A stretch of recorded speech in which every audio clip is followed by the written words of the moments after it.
Hi, today I'll be talking about 3 somewhat obscure video games that you may or may not have heard of. To define something as obscure is hard, and it's often subjective whether you consider something obscure or not.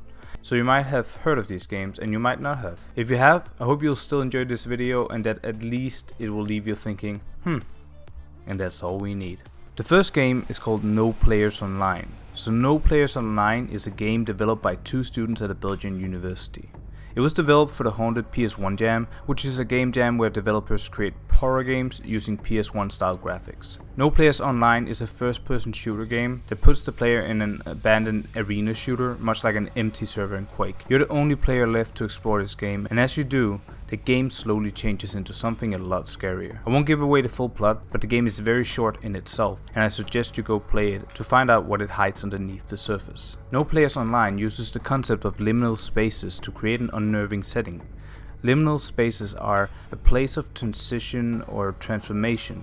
It typically concerns spaces that ordinarily are fine, but due to transformation become somewhat unsettling.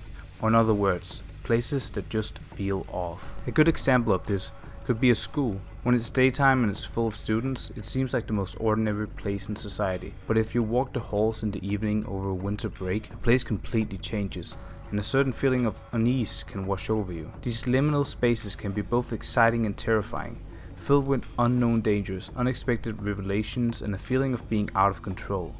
No Players Online is like that, using a once populated but now abandoned arena shooter as its setting. The second game I want to talk about is Iron Lung. Iron Lung is another horror game on the list. It is developed by David Szymanski and it released in 2022. The game has you controlling an unnamed convict exploring the ocean of blood on an alien moon using a submarine rightly named the Iron Lung. The game is set in a distant future where humanity has spread all over outer space when an event called the Quiet Rapture causes all planets and stars to vanish. The convict is sent down in the ocean of blood to scout for natural resources that readings have shown exist.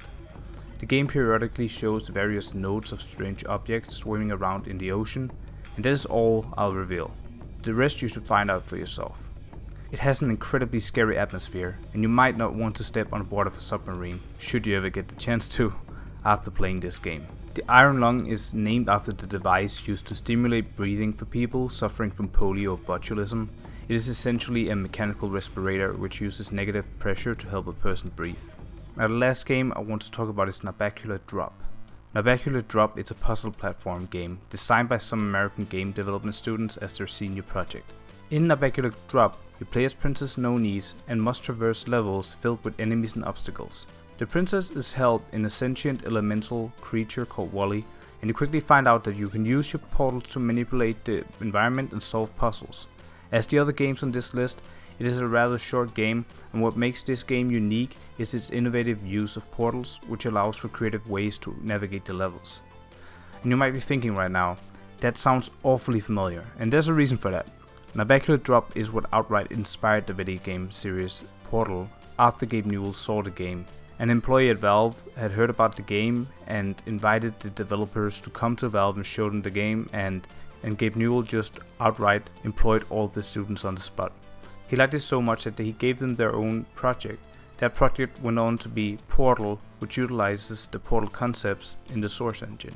Portal is one of my favorite game franchises ever, and the game is very unique. Before making this video I actually didn't know that the game was made by these students, and I think that just makes it all more impressive. The narrative in Portal is great. In Portal 1 obviously it's way less complex than in Portal 2, and Portal 2 also adds other unique game design features, but both games are just complete gems in my opinion. I think that the Portal franchise is one of the best franchises ever made, and it's definitely the best puzzle game I've ever played. So if you haven't played Portal yet, you should really give it a try. It really is a game for everyone. It just requires you to sit down and try to solve some puzzles using portals. That's all I have for today. I know it's a bit of a short video, but I hope that you enjoyed this video. Feel free to like and subscribe and comment what your favorite obscure video game is. If you want more of this type of video or something similar, just please let me know. Bye bye.